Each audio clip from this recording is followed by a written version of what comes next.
Leon Edwards, one of the top contenders in the UFC welterweight division, suffered a huge loss on Saturday night to Sean Brady. Was this another fluke, or is Leon Edwards just not a title contender anymore? In this video, I'm going to break down what went wrong. Who is he going to fight next, and is he still a title contender? What's good, everybody? Hope you all are well. Please consider subscribing. Give extra consideration to leaving me a thumbs up. Helps other people see this video, and I greatly appreciate it.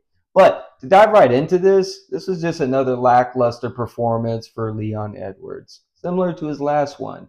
You know, with his previous fight against Bilal, where he lost the belt, he had 101 excuses. It was the time. It was he got there too early. He was sick, I think, with like a cold, and goes out there and laid an egg. This fight, no excuses, in his backyard at a normal time, at least for him. It was like 4:30 for me. I'm over here trying to figure out what I'm about to make my son for dinner. And then I got to put that on hold to watch this fight, and fucking lays an egg. So thank you for that, Leon.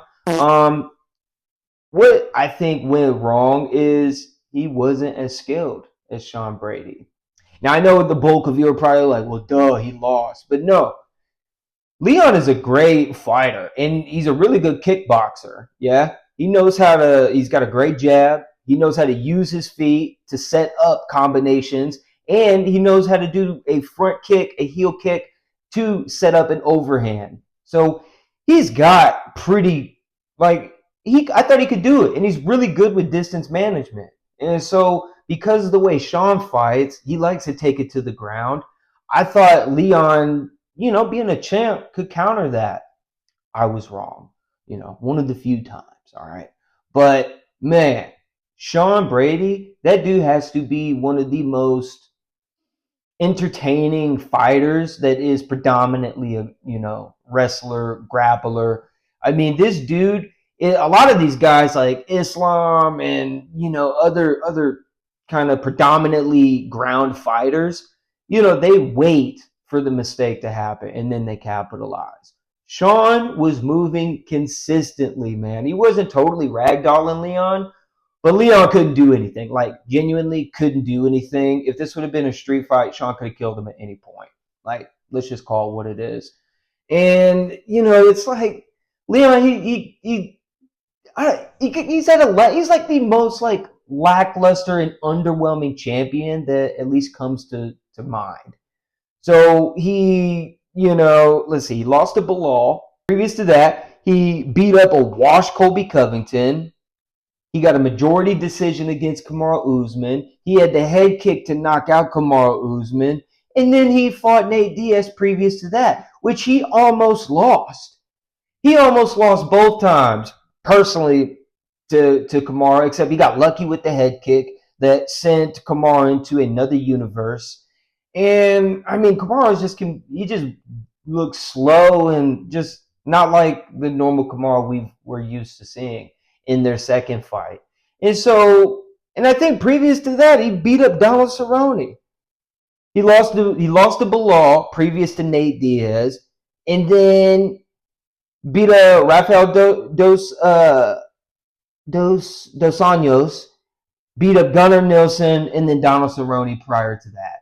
So it's not like this dude has had to go through killers. This Donald that he fought was, the Donald previous to Conor McGregor getting him.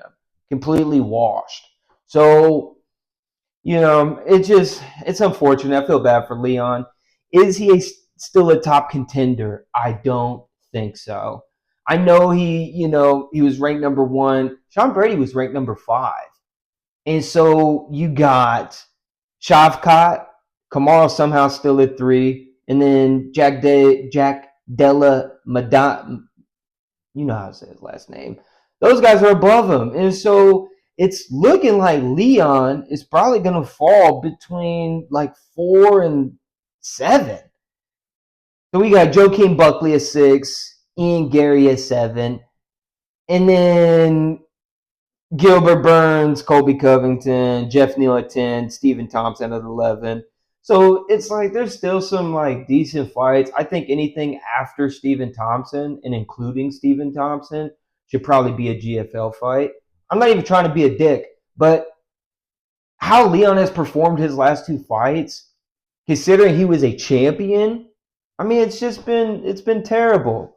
I think I wouldn't mind seeing.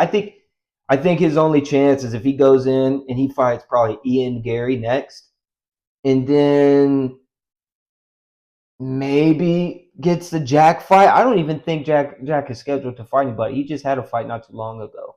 So yeah, he's kind of in no man's land. Similar to how a lot of these champions, they become champion, they fall off, and then it's just like decline. Look at Kamal Usman and look at Izzy. I mean, it's just like it's super unfortunate. Volk has a chance, I think this weekend coming up, to hopefully regain his title back for the vacant belt. But you know, that's going to be tough also against Diego Lopez. So yeah, I don't know. Let me know what you guys think down in the comments. If you guys still think he's still a title contender, or if he is probably on his way out. But that's all I got for you guys. See you guys in the next one. Deuce.